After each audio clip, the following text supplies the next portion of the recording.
Alors le mec qui a pas fait une vidéo depuis 15 ans, hein, et maintenant il doit se bouger le fion. Non, parce que c'est bien beau tout ça, mais à quelle heure ça démarre? Bonjour à tous, bienvenue sur ma chaîne YouTube. Aujourd'hui on parle officiellement d'une épopée fantastique, du moins celle qui m'a marqué en premier, hein, après France 98, mais ça je ferai une vidéo beaucoup plus grosse dessus et on fera quelque chose de bien plus sérieux à ce sujet-là. Aujourd'hui on parle de l'épopée 2003-2004 de l'AS Monaco. Du coup, l'AS Monaco qui fait une saison pleine, hein, entraînée par Didier Deschamps, toujours présent, le bon Dédé, ça fait déjà 2 saisons qu'il entraîne l'AS Monaco et il va disputer comme à son habitude le championnat de France, évidemment, la Coupe de la Ligue, la Coupe de France, mais également la Ligue des Champions.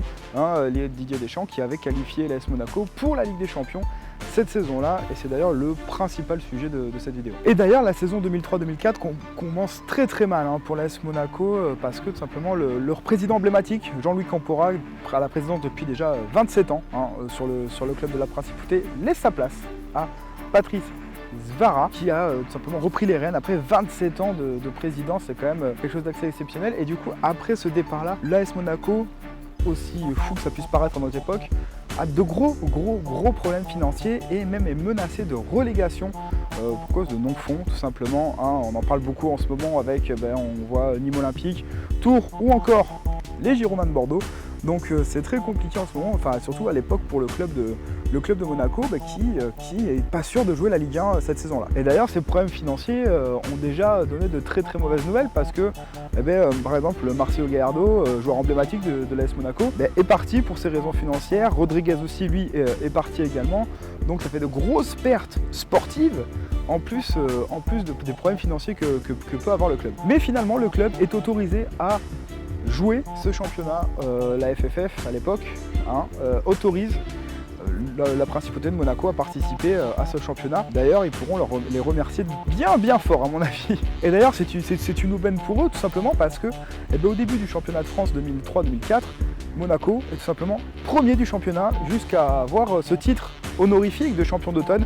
Sur même les 25 premières journées, le club est quand même leader du championnat de Ligue 1 à l'époque, et donc ça fait quand même une très belle perf pour un club qui était aux limites de la faillite à ce moment-là. Mais évidemment, outre la Ligue 1, parce que d'ailleurs on apprendra en fin de saison que Monaco a un petit peu craqué, finit d'ailleurs 3e de ce championnat-là, mais c'est évidemment pas pour ça que je vous fais cette vidéo, c'est pour évidemment leur parcours ultra historique et emblématique en Ligue des Champions, parce que c'est vraiment là où la France entière, c'est quand même, et je pèse pas mes mots, à l'époque, j'étais encore très jeune, 2003-2004, je venais d'avoir 11-12 ans, et franchement, c'est la première épopée depuis hors équipe de France, à l'époque, qu'on avait avec 98, avec l'Euro 2000, c'est vraiment l'épopée hors équipe de France qui a fait rêver les Français, et on a cru évidemment au titre de champion d'Europe pour cette AS Monaco, qui était vraiment cool à suivre. D'ailleurs, si vous pouvez retrouver des archives, n'hésitez pas, parce que franchement, c'est vraiment ultra cool à voir. Alors à la fin de la saison, évidemment, c'est l'Olympique Lyonnais qui s'imposera avec le PSG, deuxième Olympique Lyonnais qui avait déjà démarré sa série de 7 titres de champion de France, qui a continué sur sa lancée en battant et le Paris Saint-Germain et l'AS Monaco. Du coup, Lyon sera sacré cette année-là. Mais comme je vous ai dit, c'est vraiment le côté Ligue des Champions qui nous intéresse, avec une formidable épopée que je vais vous raconter. Alors pour ce faire, Monaco a dû se baser sur la jeune garde qu'ils avaient à l'époque, et c'est des noms que l'on connaît très bien aujourd'hui, parce qu'on peut prendre l'exemple de Patrice Evra, de Sébastien Schilacci, de Ludovic Giuli, de Jaroslav Plazil qui était déjà là à l'époque, de Jérôme Roten, de Dado Percho, de Fernando Morientes, on reviendra plus tard sur ce joueur exceptionnel, et du petit bordelais, j'ai cité Plazil mais je recite un autre petit bordelais, Nicolas Maurice Bellet, qui était déjà là à l'époque. Il était tout jeune, il avait 19 ans, mais il était à Monaco et a peut-être vécu, je ne sais pas, j'ai pas trop les infos, mais a peut-être vécu cette épopée Ligue des Champions de l'intérieur, et franchement incroyable Nico, incroyable. Alors Monaco participe aux phases de groupe de Ligue des Champions avec un groupe quand même assez relevé pour l'époque, parce qu'on a le Deportivo La Corogne, le PSV Eindhoven et l'AEK Athènes. Alors c'est vrai que si on parle à aujourd'hui, c'est pas les clubs qui font le plus rêver, La Corogne étant au fin fond du football espagnol, Eindhoven qui tire difficilement son épingle du jeu déjà en Europa League, et l'AEK Athènes, c'est plus que le bordel. Mais à l'époque, le Deportivo La Corogne était une équipe incroyable et même le PSV Eindhoven avait des très très grands joueurs et franchement c'était un groupe très compliqué à aller chercher pour l'AS Monaco. Et finalement, ils s'en sortent premier du groupe. C'est AS Monaco avec 11 points au compteur sur 18 possibles. Et la Corogne finit deuxième à 10 points. Et forcément, le PSV Eindhoven, troisième aussi à 10 points. Ça s'est joué à la différence de but. Mais Monaco, avec son petit point en plus, premier de la phase de groupe, se qualifie tranquillement pour les huitièmes de finale de cette Ligue des Champions. Donc ensuite, voilà, vous connaissez le système Ligue des Champions. C'est tout simplement le tirage au sort. Et le tirage au sort fait en sorte que l'AS Monaco tombe en huitième de finale face au Lokomotiv Moscou. Petite équipe de l'époque qui a quand même su tirer son épingle du jeu, petite qualif, tranquillement. Match aller à Moscou, match retour à Monaco, vu que Monaco a fini première de son groupe. Lokomotiv Moscou, sur le papier, on se dit ça peut passer, il y a des joueurs de qualité, il y a du talent, et franchement le tirage était plutôt favorable. Honnêtement, on va pas se mentir que le tirage était quand même très favorable pour l'AS Monaco. Or, match aller, huitième de finale de Ligue des Champions, match aller à Moscou, défaite 2-1 des Monégasques face au Lokomotiv. Match compliqué, match ardu et défaite au final. Donc là on se dit putain comment Monaco va pouvoir sortir quelque chose d'assez fou.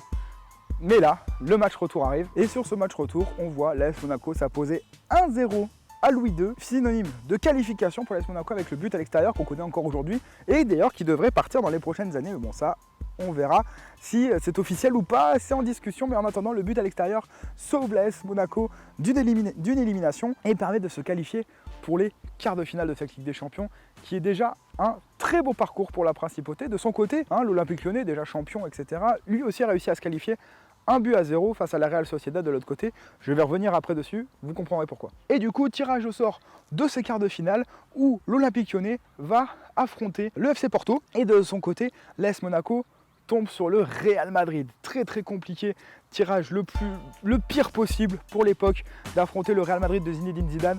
Alors pas en tant qu'entraîneur évidemment, mais en tant que joueur à cette époque-là.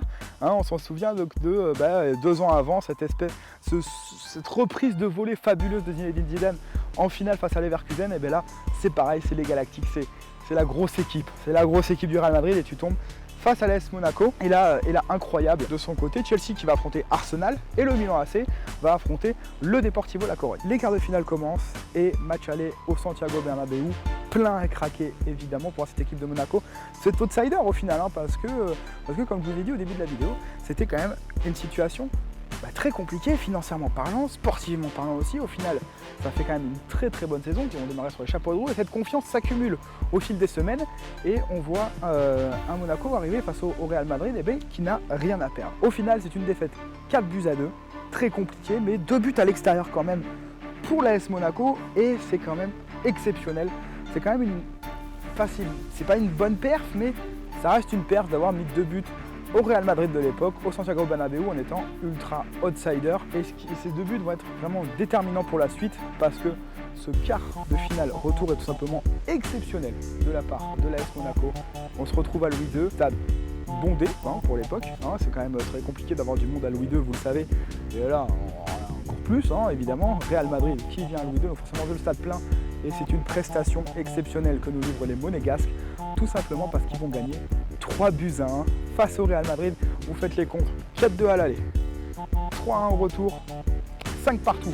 Score final des deux équipes, mais ces deux petits buts à l'extérieur qui vont qualifier encore une fois Monaco grâce à la règle du but à l'extérieur, avec une matchère exceptionnelle de Ludovic Giuli. Giuli qui met une matchère incroyable au final. Ça permet à Monaco de se qualifier tout simplement pour les demi-finales de la Ligue des Champions, pendant que de l'autre côté, Porto élimine l'Olympique Lyonnais et que Chelsea élimine Arsenal et évidemment la Corogne qui a battu le Milan AC. Du coup là, comme vous le savez, demi-finale, c'est plus que de tirage au sort. Donc c'est Porto qui va affronter le Deportivo La Corogne et Monaco qui va affronter Chelsea.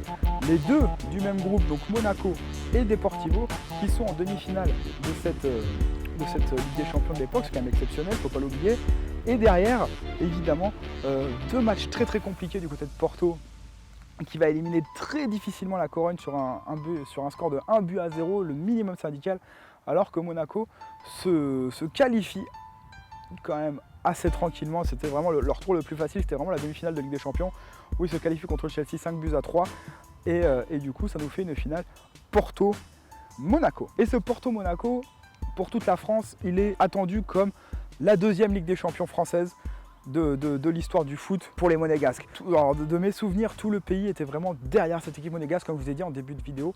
C'était exceptionnel, c'était du jamais vu depuis très très longtemps, depuis Marseille 93. Vous imaginez que cette équipe peut ramener la coupe à la maison, évidemment, sans maintenant, on s'attend à ce que le PSG la gagne au moins une fois depuis maintenant 10 ans, mais c'est toujours pas le cas. Il y a toujours un problème de cette finale perdue. Je pense aussi à Marseille en Europa League face à l'Atlético.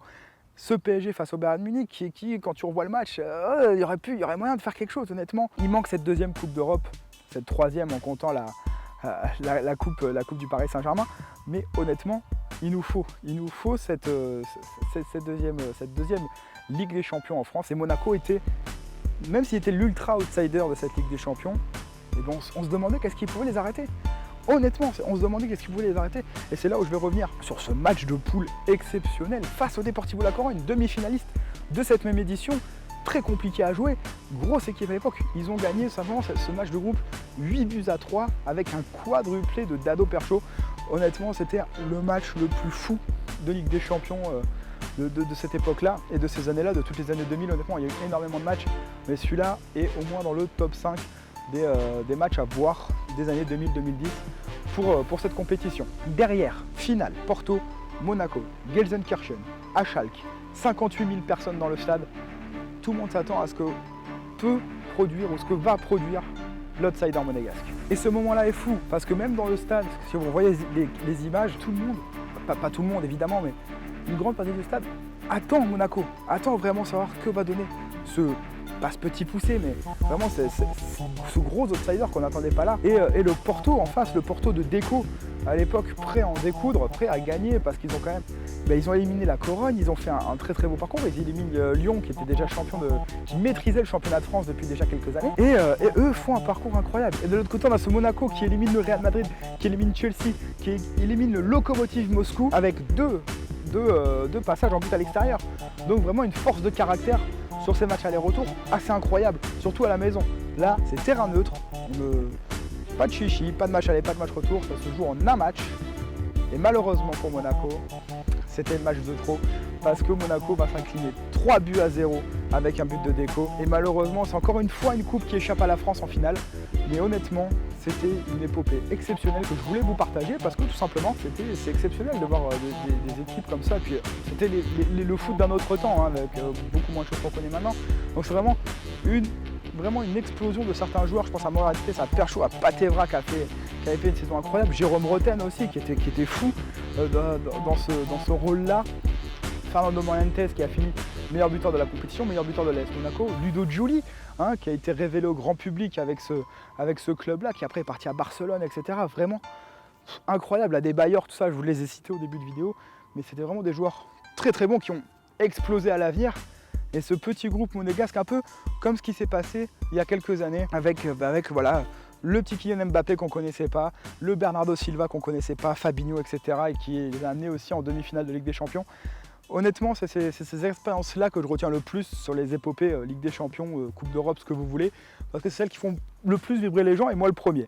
Donc honnêtement, c'était incroyable de voir cette épopée, de me la remémorer, parce qu'en faisant cette vidéo, honnêtement, je me suis éclaté à regarder les images. Je vais essayer de vous illustrer tout ça le plus possible. Ça fait très longtemps que je n'ai pas fait une vidéo, donc soyez indulgents, merci.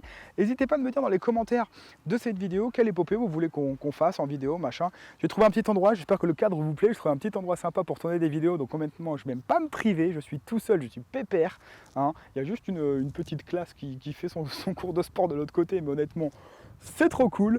Donc voilà, je me plais à faire ça, je kiffe vraiment. Donc n'hésitez pas à liker cette vidéo si elle vous a plu, si elle vous a remémoré aussi des souvenirs peut-être, si vous avez connu cette époque, ou même si vous la découvrez. C'est vraiment incroyable. Je vous remercie à toutes et à tous. On se dit à très vite pour une prochaine vidéo. C'était Alex. Ciao tout le monde.